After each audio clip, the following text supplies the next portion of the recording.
আসসালামু আলাইকুম, সবাইকে স্বাগতম। প্রিয় শিক্ষার্থী বন্ধুরা, আজকে আমি এই যে এইচএসসি আইসিটি বিষয়ের চতুর্থ অধ্যায় সম্পর্কিত HTML সম্পর্কিত যে রংপুর ক্যাডেট কলেজে যে প্রশ্নটি এসেছিল সৃজনশীল প্রশ্ন টেস্ট পরীক্ষায়, ওই প্রশ্নটির সঠিক সমাধানের চেষ্টা করব।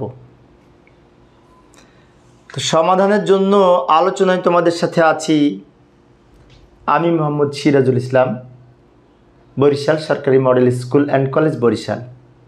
চলো শুরু করা যাক। তো প্রিয় শিক্ষার্থী বন্ধুরা, এই যে প্রশ্নটি তোমাদের সামনে আমি উপস্থাপন করেছি, এইখানে একটি চিত্র দেওয়া আছে, টেবিল আকারে একটি উদ্দীপক দেওয়া আছে। এই চিত্রের আলোকে আমাদের গ এবং ঘ নং প্রশ্নের উত্তর দিতে হবে। ক আর খ কিন্তু উদ্দীপক ছাড়াই উত্তর দেওয়া যায়। ক নম্বরে বলেছে ইউআরএল কি? তো ইউআরএল হচ্ছে ওয়েবসাইটের একটি পূর্ণ ঠিকানা। ইউআরএল পূর্ণরূপ হচ্ছে ইউনিফর্ম রিসার্চ লোকেটর। আচ্ছা, আমি লিখে দিই ইউআরএল সম্পর্কে বিস্তারিত ব্যাখ্যা আমি এখানে একটু দ্রুত লিখে দিলাম এবং উপস্থাপনা করলাম। তো দ্রুত লিখে দিলাম সময় সেভ করার জন্য। ইউআরএল কি আমাদের প্রথম অংশটুকু লিখলেই হবে, কিন্তু এই প্রশ্নটা অনেক সময় 2 মার্কসের জন্য আসে যে ইউআরএল ব্যাখ্যা করো। তো 2 মার্কসের জন্য আসলেও যাতে আমরা পারি সেজন্য আমি কি বড় করে দেখাচ্ছি। লক্ষ্য করি, ইউআরএল এর পূর্ণরূপ হলো ইউনিফর্ম রিসোর্স লোকেটর। ইউআরএল এর পূর্ণরূপ ইউনিফর্ম রিসোর্স লোকেটর।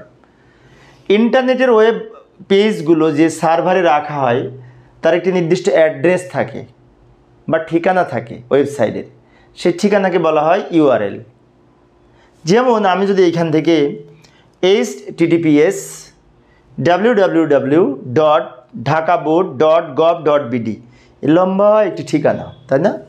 এখান থেকে শুরু করে এই পর্যন্ত সম্পূর্ণ অংশটাই হচ্ছে ইউআরএল। একটি ইউআরএল এর বিভিন্ন অংশ থাকে, যেমন HTTPS এর পূর্ণরূপ হচ্ছে হাইপারটেক্সট ট্রান্সফার প্রোটোকল সিকিউর। এটা হচ্ছে প্রোটোকল, এই অংশটাকে প্রোটোকল বলে। www এটি হচ্ছে হোস্ট নেম। www এর পূর্ণরূপ হচ্ছে ওয়ার্ল্ড ওয়াইড ওয়েব, বিশ্বব্যাপী ওয়েবসাইট এর একটি হোস্টিং, যাকে বলে হোস্ট নেম। ঢাকা বোর্ড এটা ডোমেইন, এটা ডোমেইন বলা হয়। ডোমেইন হচ্ছে ওয়েবসাইটের ঠিকানা। .gov এটিকে টপ লেভেল ডোমেইন নেমও বলে, আবার একে অনেক সময় ডোমেইন প্রকৃতিও বলা হয়। যেমন .gov দ্বারা সরকারি প্রতিষ্ঠান বোঝায়, .edu দ্বারা শিক্ষামূলক প্রতিষ্ঠান বোঝায়, .com দ্বারা বাণিজ্যিক প্রতিষ্ঠান বোঝায়, তাই না? এগুলো আরও আছে, আমরা মনে রাখবো। বিডি হচ্ছে কান্ট্রি ডোমেইন বা কান্ট্রি কোড বলা হয়। তো এইভাবে আমরা ইউআরএল লিখতে পারি। এখন তোমাদের আরেকবার বিষয়টি বলছি, সেটা হচ্ছে আমাদের 1 মার্কসের জন্য উপরের অংশটুকু লিখলেই হবে। আমি বিস্তারিত একটু ব্যাখ্যা করেছি যাতে তোমাদের 2 মার্কসের জন্য আসলেও পারো। আবার প্রশ্নে ফিরে যায়। খ নম্বরে কি বলেছে? আইপি অ্যাড্রেস এর পরিবর্তে ডোমেইন নেম ব্যবহার সুবিধাজনক, ব্যাখ্যা করো। হ্যাঁ, আইপি অ্যাড্রেস ওয়েবসাইটের ঠিকানা, আবার ডোমেইন নেমও কিন্তু ওয়েবসাইটের ঠিকানা। তো আইপি অ্যাড্রেসের চেয়ে ডোমেইন নেম সুবিধাজনক, কারণ এই আমি লিখে দিচ্ছি। কারণ হচ্ছে আইপি অ্যাড্রেস ব্যবহার করা হয় সংখ্যা ব্যবহার করে, ডোমেইন নেম ব্যবহার করা হয় অক্ষর ব্যবহার করে। অক্ষর মনে রাখা সহজ, সংখ্যা মনে রাখা জটিল। তা এইভাবে আমরা উত্তর লিখতে পারি। লক্ষ্য করি, একটু দ্রুত লিখে দিলাম, আমি সময় সেভ করার জন্য দ্রুত লিখব। আইপি অ্যাড্রেসের চেয়ে ডোমেইন নেম ব্যবহার সুবিধাজনক, কারণ নিচে কয়েকটা কারণ লিখব। আইপি অ্যাড্রেসের জন্য সংখ্যা মনে রাখা কষ্টকর। যেমন উদাহরণস্বরূপ যদি বলি যে আব্দুল হালিম একজন ব্যক্তি, তো আব্দুল হালিম নামটা তো মনে আছে, কিন্তু তার মোবাইল নাম্বারটি কি মনে আছে? না, মনে নাই। কারণটা কি? আব্দুল হালিম কথাটা লেখা অক্ষর দিয়ে, তাই মনে রাখা সহজ, কিন্তু মোবাইল নাম্বারটা সংখ্যা দিয়ে, তাই মনে রাখা জটিল। সেজন্য বলা হচ্ছে আইপি অ্যাড্রেস সংখ্যা, তাই মনে রাখা কষ্টকর। অন্যদিকে আইপি অ্যাড্রেসকে সহজে ব্যবহার করার জন্য আমরা ডোমেইন নেম প্রকাশ করে থাকি এই অক্ষর ব্যবহার করে। তাই ক্যারেক্টার ব্যবহার করে তৈরি করা এরূপ ওয়েবসাইটের নাম মনে রাখা সহজ। ক্যারেক্টার মানে অক্ষর, অর্থাৎ এক কথায় আমরা বলতে পারি আইপি অ্যাড্রেস সংখ্যা ব্যবহার করে লেখা হয়, যেটি সংখ্যা মনে রাখা কষ্টকর, আর ডোমেন নেম অক্ষর ব্যবহার করে লেখা হয়, তা এটি মনে রাখা সহজ। তাই বলা যায় আইপি অ্যাড্রেস এর তুলনায় ডোমেন নেম সুবিধাজনক। যেমন একটি উদাহরণ আমি এখানে উপস্থাপন করলাম। আইপি অ্যাড্রেস, এই যে আমি একটা আইপি অ্যাড্রেস এখানে লিখেছি, 1 2 3 4টা অংশ, প্রতিটি অংশকে ডট দ্বারা বিভক্ত আইপি অ্যাড্রেসের। এটা কি একবারে দেখে মনে রাখা সহজ? সহজ না, জটিল আছে। এর পরিবর্তে ডোমেন নেম যদি facebook.com মনে রাখা সহজ। ফেসবুক কে না জানি, কিন্তু ফেসবুকের আইপি অ্যাড্রেস কি আমরা জানি? এই যে এটা ফেসবুকের আইপি অ্যাড্রেস, তো এটা মনে রাখা কঠিন না? অবশ্যই কঠিন। তাই বলা যায় আইপি অ্যাড্রেস ডোমেন নেম এর তুলনায় কঠিন, তাই ডোমেন নেম আইপি অ্যাড্রেসের তুলনায় সুবিধাজনক। আবাসিক উদ্দীপকে ফিরে এলাম। গ নং প্রশ্নে কি বলেছে? উদ্দীপকের টেবিলের জন্য HTML কোড লিখো। এই টেবিলটি পাওয়ার জন্য HTML ট্যাগ লিখব, কোড লিখব। কিভাবে? টেবিলটি খুব ভালো করে লক্ষ্য করি। টেবিলে 1 2 3 4টা সারি আছে, আর পাশাপাশি 1 2 3 4 5টা কলাম আছে, তাই না? 4টা সারি 5টা কলাম। তো যাই লেখার চেষ্টা করি। তো আমি এখানে প্রশ্নটা নিয়ে এসে রাখলাম, এখানে উদ্দীপকটা নিয়ে আসলাম, এটা দেখে দেখে বাম দিকে উত্তর লিখব। তো HTML ট্যাগ লিখতে হলে প্রথমে কি লিখতে হয় মনে আছে? আমার ক্লাস যারা নিয়মিত দেখো তারা অনেকেই পারো, তারপরেও বলছি। প্রথমে আমরা এই HTML ডকুমেন্ট টাইপ নির্দেশ করার জন্য ডক টাইপ HTML লিখব। এটি দ্বারা ডকুমেন্ট টাইপ নির্দেশ করে, এবং আমরা যখন HTML5 ভার্সন করে ওয়েবসাইট তৈরি করি তখন কিন্তু এটা লিখতে হবে। আর বর্তমানে যে উচ্চ মাধ্যমিক শ্রেণীর বই, এগুলি কিন্তু HTML5 ভার্সনে লেখা। তাই প্রথমে আমরা ডক টাইপ HTML লিখব ডকুমেন্ট টাইপ নির্দেশের জন্য। এরপরে HTML এর ওপেনিং ট্যাগ, তারপরে এই টেবিলটা বডি অংশের মধ্যে লিখব। এই টেবিলটা কিন্তু আমরা বডি ট্যাগের মধ্যে লিখব, কারণ কি বডিতে টেবিল তৈরি করা হয় বডি অংশের মধ্যে। তাই বডির ওপেনিং ট্যাগ লিখব। তো বডি অংশের মধ্যে তো আমরা টেবিল তৈরি করব। টেবিল তৈরি করার জন্য আমরা টেবিল ট্যাগ ব্যবহার করব এবং বর্ডার সমান 1 লিখব। এই যে টেবিল বর্ডার সমান 1, টেবিল হচ্ছে ট্যাগ আর বর্ডার হচ্ছে অ্যাট্রিবিউট, যার ভ্যালু দেব 1, কারণ এই যে দাগের জন্য। এরপরে টেবিলের এই সারিটা তৈরি করব। টেবিলের সারি তৈরি করার জন্য TR ট্যাগ ব্যবহার করব, TR ওপেন TR ক্লোজ। মাঝখানে কয়টা সারি? 3টা সেল, 1 2 3টা সেল, একটা সারির মধ্যে 3টা সেল। তো সেল তৈরি করার জন্য এই হেডিংয়ে যে সেলগুলি তৈরি করব তার জন্য ব্যবহার করব TH ট্যাগ, আর পরবর্তী যেগুলো ডেটা হিসাবে আছে এর জন্য আমরা TD ট্যাগ ব্যবহার করব। TH মানে টেবিল হেডিং। তাহলে স্টুডেন্ট নেমের দুই পাশে লিখব TH ওপেন TH ক্লোজ, মাঝখানে লিখব স্টুডেন্ট নেম। আবার কম্পালসারির দুই পাশে লিখব TH, মাঝখানে লিখব কন্টেন্ট হিসেবে কম্পালসারি।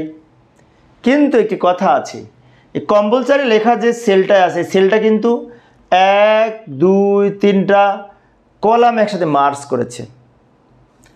এই সেলের মধ্যে লম্বা একটি সেল যেখানে 1 2 3টা কলাম একসাথে মার্জ করেছে, সেজন্য পাশাপাশি কলাম মার্জ করার জন্য, একত্রিত করার জন্য আমাদের একটি অ্যাট্রিবিউট ব্যবহার করতে হবে, তার নাম হচ্ছে কল স্প্যান অ্যাট্রিবিউট।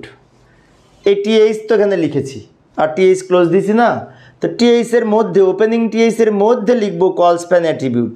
এই যে TH লিখেছি, তারপর এইটা এখানে না লিখে শেষে লিখব, এই অ্যাঙ্গেল ব্র্যাকেটটা শেষে লিখব, আর এই মধ্যে লিখব কল স্প্যান সমান 3।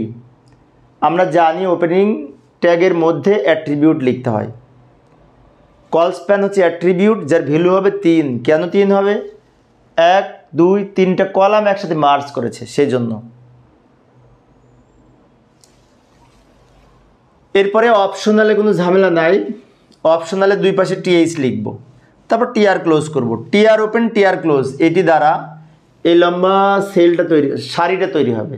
সারির মধ্যে তিনটা সেল 3 বার টিএইচ লিখেছি, TH open TH close, TH open TH close, TH open TH close, মাঝখানে কন্টেন্ট হিসেবে যা আছে তাই লিখেছি। পার্থক্য খালি এই যে হলুদ কালার দিয়ে আমি রেখেছি, 3টা কলাম এখানে একসাথে মার্জ করে এই সেলটা তৈরি হয়েছে, তাই এখানে কল স্প্যান সমান 3 ব্যবহার করেছি। তো আমাদের এই অপশনাল পর্যন্ত হয়েছে, বাকি এইগুলি কিন্তু বাকি আছে। খুব ভালো করে লক্ষ্য করি। এরপরে এইটা লিখব। এইটা লেখার সময় আবার টিআর ওপেন করব। টিআর ওপেন করার পর এই সারিটায় 1 2 3 4 5টা সেল হবে। ভালো করে লক্ষ্য করি, আমরা যে এই সারিটা তৈরি করলাম টিআর ওপেন টিআর ক্লোজ দিয়ে, সেখানে কিন্তু 3টা সেল হয়েছে, 1 2 3, তাই 3 বার টিএইচ লিখেছি। বাট এখানে কিন্তু এই টিআরের মধ্যে আমরা তো এই লাইনটা লিখব, তো এখানে 1 2 3 4 5টা সেল হবে। এখন এই ফিজিক্সটা কিন্তু এর সাথে যাবে, আর ম্যাথ বায়োলজি এই দুইটা কিন্তু এর সাথে আসবে না। অর্থাৎ এই যে টিআর লিখেছি আমরা, এই টিআর এবং টিআর ক্লোজ করব, এর মধ্যে আসবে কোনটা? এর মধ্যে আসবে Harry Potter, Bangla, English, ICT এবং ফিজিক্স। তো শুরু করি, এবং এটা লিখব টিডি ট্যাগের মধ্যে, কারণ এইগুলি হচ্ছে টেবিল ডেটা। এবং আরও একটি সমস্যা আছে, সেটি হচ্ছে এই যে হ্যারি পটার লেখাটা 1 2 3টা সারি একসাথে মার্জ করে একটা সারি হয়েছে, এখানেও 3টা সারি একসাথে মার্জ করেছে, এখানে 3টা সারি একসাথে মার্জ করেছে, এখানে 3টা সারি একসাথে মার্জ করেছে, এখানেও 3টা সারি একসাথে মার্জ করেছে। এই 3টার ফরম্যাট একরকম হবে। কীরকম ফরম্যাট হবে? একরকম হবে। 3টা সারি একসাথে মার্জ করার জন্য আমরা একটা অ্যাট্রিবিউট ব্যবহার করব, তার নাম হচ্ছে রো স্প্যান অ্যাট্রিবিউট। পাশাপাশি কলাম একসাথে করার জন্য কল স্প্যান অ্যাট্রিবিউট ব্যবহার করব, আর উপরে নিচে সারি একসাথে করার জন্য রো স্প্যান অ্যাট্রিবিউট ব্যবহার করব। কিভাবে? এই যে টিডি রো স্প্যান সমান 3। কেন 3? এই যে 3টা মিলে একটা হয়ে গেছে। এবং আর একটা বৈশিষ্ট্য আছে, সেটি হচ্ছে হ্যারি পটার লেখাটা কিন্তু উপরে, তাই আমরা লিখব ভি অ্যালাইন সমান টপ। তোমাদের মনে হতে পারে ভি অ্যালাইন সমান টপ লিখব কেন? কারণ আমি যদি এটা না লিখি, এই অংশটুকু, এই ভি অ্যালাইন অ্যাট্রিবিউটটা না লিখি, তাহলে হ্যারি পটার লেখাটা মাঝখানে থাকবে, উদ্দীপকের মতো হবে না। তো আমরা তো উদ্দীপকে যেরূপ আছে সেরকম পাওয়ার জন্য কোড লিখব। তাহলে পাওয়ার জন্য যদি কোড লিখতে হয়, তাহলে এখানে লিখতে হবে ভি অ্যালাইন সমান টপ। এখন তোমাদের আবার মনে হতে পারে ভি অ্যালাইন লিখবো কেন? আমরা তো অ্যালাইন লিখতে পারতাম। অ্যালাইন যদি লিখি, ডানে বামে মাঝে এদিকে দিকে হবে, পাশাপাশি নেওয়া যাবে, ডানে বামে মাঝে অ্যালাইন। বাট ভি অ্যালাইন লিখলে উপর নিচ হবে। আমি যদি ভি অ্যালাইন দ্বারা ভার্টিক্যাল অ্যালাইন বোঝাই, vertical align. V align top লিখলে উপরে থাকবে, ভি অ্যালাইন বটম যদি লিখি, ভ্যালু যদি বটম লিখি তাহলে নিচে থাকবে, আর ভি অ্যালাইন যদি মিডিল লিখি তাহলে মাঝে থাকবে। অবশ্য কিছু না লিখলেও মাঝে থাকবে, কারণ এই বাই ডিফল্ট এটি মাঝখানে থাকবে। তাই উপরে লেখার জন্য ভি অ্যালাইন সমান টপ লিখেছি। বাংলা লেখার জন্য সেম ফরম্যাট লিখব, কারণ এই সেল আর এই সেল কোনো তফাৎ নাই, সেম। তাহলে সেম ফরম্যাট লিখে শুধুমাত্র হ্যারি পটারের জায়গায় লিখব বাংলা। সময় সেভ করার জন্য আমি একটু দ্রুত দেখাচ্ছি, না হলে অনেক সময় লাগবে। টিডি রো স্প্যান সমান 3 লিখব, ভি অ্যালাইন সমান টপ লিখব, কারণ এটাও উপরে এবং এখানেও 3টা সারি একসাথে মার্জ করেছে। তারপরে বাংলা লিখে টিডি ক্লোজ দিব। আবার ইংলিশও তাই, সেম হবে। ইংলিশও দ্রুত লিখে দিলাম, সেম হবে, কোনো পরিবর্তন নাই। আইসিটিও সেম হবে, কোনো পরিবর্তন নাই। কিন্তু এই যে ফিজিক্স বললাম না, এইটার সাথে ফিজিক্স হবে, ফিজিক্সে ঝামেলা নেই। ফিজিক্স একটা রো আর একটা সেল নিয়েই হবে, ওদের কোনো ঝামেলা নেই। সেজন্য আমরা লিখব টিডি ওপেন টিডি ক্লোজ, টিডি ওপেন টিডি ক্লোজ, মাঝখানে ফিজিক্স লিখব। এখানে রো স্প্যান ব্যবহার হবে না। কেন হবে না? এটা তো ছোট্ট একটি সেল, এটা কোনোটা মার্জ করেনি, একাই বসে আছে। ও বেচারা একাই এখানে বসে আছে, কারো সাথে পাশে নাই। সেজন্য ওই দুই পাশে টিডি লিখলেই হবে। আর এই টিআর ওপেন করেছিলাম, টিআরটা পাশে ক্লোজ দিয়েছি। টিআর ক্লোজিংটা এখানে দিলে ভালো হতো, জায়গা সেভ করার জন্য আমি এখানে দিয়েছি। এখন আমাদের যেটা জটিল অংশ সেটুকু সম্পন্ন হয়েছে, ফিজিক্স পর্যন্ত হয়ে গেছে, বাকি আছে ম্যাথ আর বায়োলজি। এখন ম্যাথ কিন্তু একটা সারির মধ্যেই শুধু ম্যাথ, আর কেউ নাই। বায়োলজি একটা সারির মধ্যে খালি বায়োলজি, আর কেউ নাই। তার মানে কি টিআর ওপেন টিআর ক্লোজ, দুই দিকে টিডি লিখে ম্যাথ, আবার টিআর ওপেন টিআর ক্লোজ, দুই দিকে টিডি লিখে বায়োলজি। যাই সমাধান করার চেষ্টা করি। এই যে আবার প্রশ্নটা নিয়ে এসে রাখলাম, TR open TR close, math লিখে দুই পাশে ম্যাথ লিখে মাঝখানে দুই পাশে টিডি লিখে মাঝখানে ম্যাথ, কারণ ম্যাথ একটি মাত্র রো, একটা মাত্র রোতে খালি ম্যাথ আছে, আর কিছু নাই। এবং তোমাদের মনে হতে পারে এটার সাথে এটা হবে না, না, এটা হয়ে গেছে ফিজিক্সের সাথে। HTML একবার ব্যবহার করে আমরা এটা লিখেছি, বারবার লিখবো না, তাহলে আবার ডাবল হয়ে যাবে। বায়োলজি অনুরূপভাবে সেম লিখবো, টিআর ওপেন, এই টিডির মধ্যে বায়োলজি লিখে টিআর ক্লোজ। তাহলে এই বায়োলজি পর্যন্ত আমাদের ট্যাগ লেখা সব শেষ। এবার ক্লোজ করব। 3টা ট্যাগ ক্লোজ হবে মেইনলি। টেবিলের ওপেনিং ট্যাগ ছিল ওই যে টেবিল বর্ডার সমান 1 লিখেছিলাম, এখন টেবিল ক্লোজ করব। বডির ওপেনিং ট্যাগ ছিল টেবিলের উপরে আগের পেজে, তা বডি ক্লোজ করব। আবার ওই যে 2 নম্বর লাইনে কিন্তু আগের পেজে HTML ওপেন ছিল, HTML ক্লোজ করব। ক্লোজ করার জন্য ফরওয়ার্ড স্ল্যাশ ব্যবহার করতে হয়, আমরা তো জানি। তো এটা হচ্ছে গ নাম্বারের উত্তর। আমরা আবার উদ্দীপকে ফিরে যাব ঘয়ের জন্য। আজকের ক্লাসটা একটু লম্বা হবে, কারণ উদ্দীপকটা অনেক বড়। এবং আরেকটা বিষয় বলে রাখি, এই উদ্দীপকটা অনেক কলেজে এসেছে। তোমরা টেস্ট পেপার যদি দেখো, মিনিমাম 5-6 থেকে 7টা কলেজে এই উদ্দীপকটা এসেছে। শুধু তাই না, রাজশাহী বোর্ড 2017 সালেও এই প্রশ্নটি এসেছে। তাই এই প্রশ্নটি খুব গুরুত্বপূর্ণ। ঘ নাম্বারে কি বলেছে, উদ্দীপকের টেবিলের সব সারিকে কলাম এবং কলামগুলোকে সারিতে রূপান্তর করে HTML ট্যাগ লিখো। ওটার চেয়ে আবার এইটা একটু জটিল, ভালো করে লক্ষ্য করি, যেহেতু 4 মার্কসের প্রশ্ন। এখানে বলছে সব সারিকে কলাম হবে, অর্থাৎ এইখানে এই যে এই একটা সারি, এই একটা সারি, এই একটা সারি, 4টা সারি আছে, ওই 4টা সারি 4টা কলাম হবে। আর 1 2 3 4 5টা যে কলাম আছে, এই 5টা কলামকে 5টা রো করতে হবে। তাহলে সহজভাবে করার জন্য আমরা একটা কাজ করতে পারি, এই টেবিল থেকে আমরা একটা নতুন টেবিল তৈরি করব প্রশ্ন অনুযায়ী। এই যে আমি এই টেবিলটা এখানে নিয়ে আসলাম, এটি হচ্ছে প্রশ্ন, উত্তর এখান থেকে লেখা শুরু।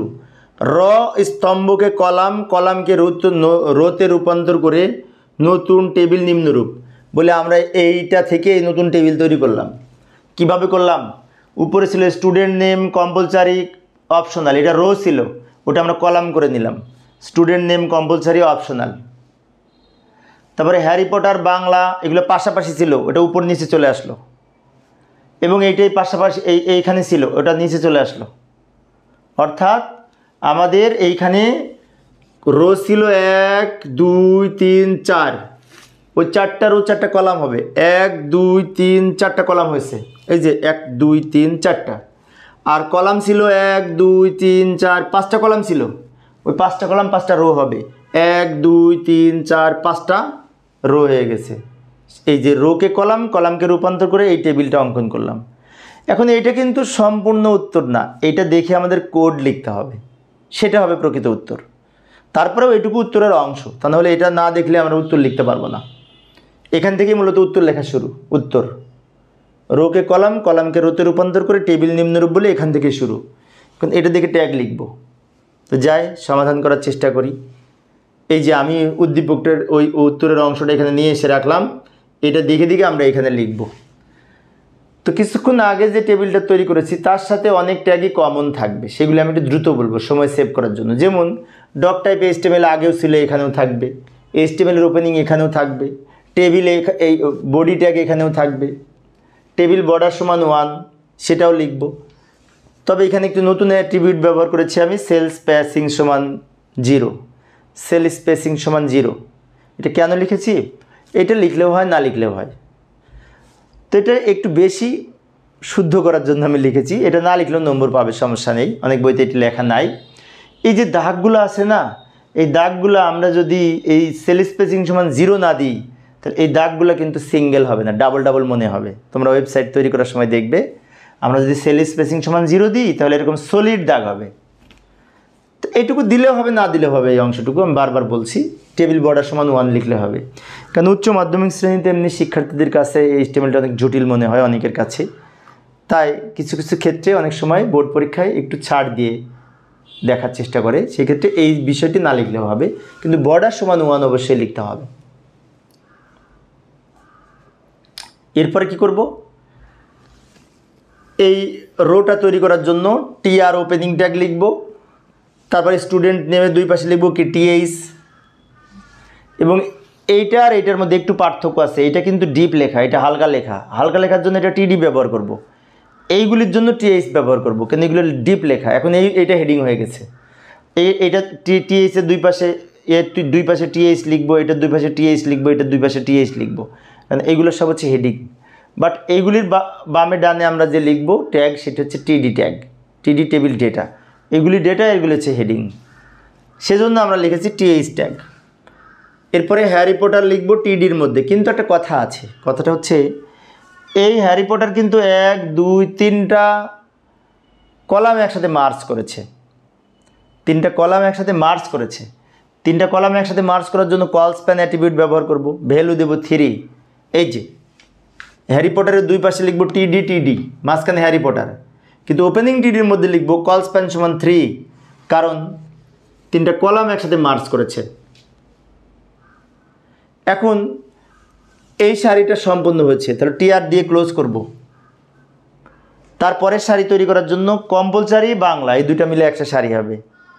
আবারও বলি, এইখানে কম্পালসারি, এদিক থেকে যদি সারি বিবেচনা করি, সম্পূর্ণ নিয়ে একটা সারি, প্রথম সারি, তাই না, এই সেলের মধ্যে, আর এই হচ্ছে একটা সারি, এইটা আর এইটা নিয়ে হবে। কিন্তু তাহলে কি করব, কম্পালসারিটা কিন্তু 1 2 3টা রো একসাথে মার্চ করেছে, একটা রো, দুইটা রো, 3টা রো একসাথে মার্চ করেছে, সেজন্য লিখব TH, এই যে TR ওপেন দিয়ে TH রস প্যান সমান 3 লিখব, মাঝখানে কম্পালসারি লিখে TH ক্লোজ করব।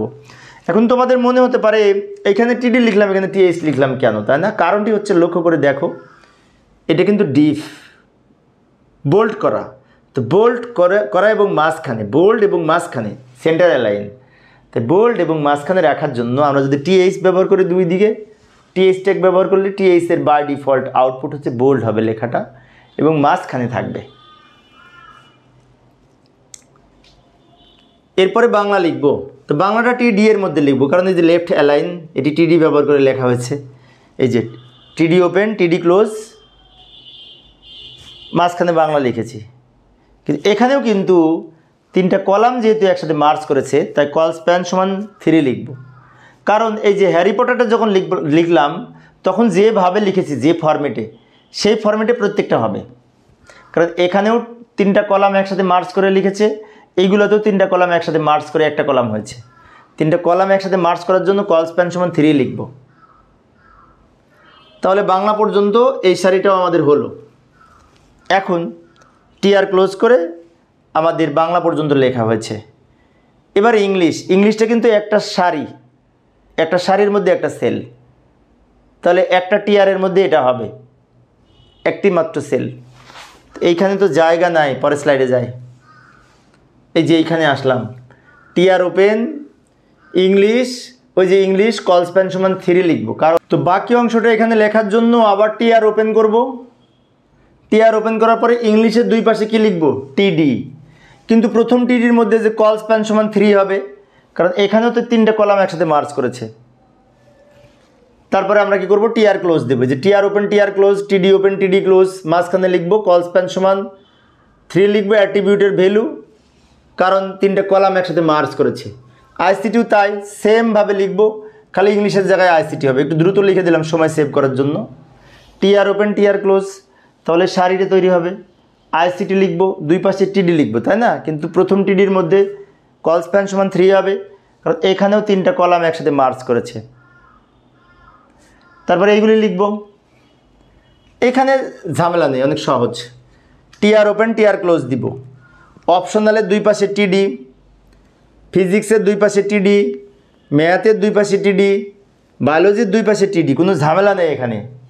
TR open TR close. এখানে এক প্রত্যেকটা সেল ইউনিক আছে, আলাদা আছে, কোনো মার্জ করেনি, সেজন্য কোনো অ্যাট্রিবিউট ব্যবহার হবে না। এবার বায়োলজি পর্যন্ত আমাদের ট্যাগ লেখা শেষ। এবার সব ক্লোজ করার পালা। তো ক্লোজ করতে হলে প্রথমে টেবিল ক্লোজ করব, তারপরে বডি ক্লোজ করব এবং এইচটিএমএল ক্লোজ করব। এইচটিএমএল ক্লোজিংটা একটা বামে লিখেছি, নিচে ডান দিকে লিখেছি, পাশে নিচে লিখলে ভালো হতো, কিন্তু জায়গা সেভ করার জন্য জায়গা নাই, সেজন্য ডান দিকে লিখেছি। এইভাবে আমরা এইচটিএমএল কোড লিখতে পারি ওই ধরনের উদ্দীপক পাওয়ার জন্য।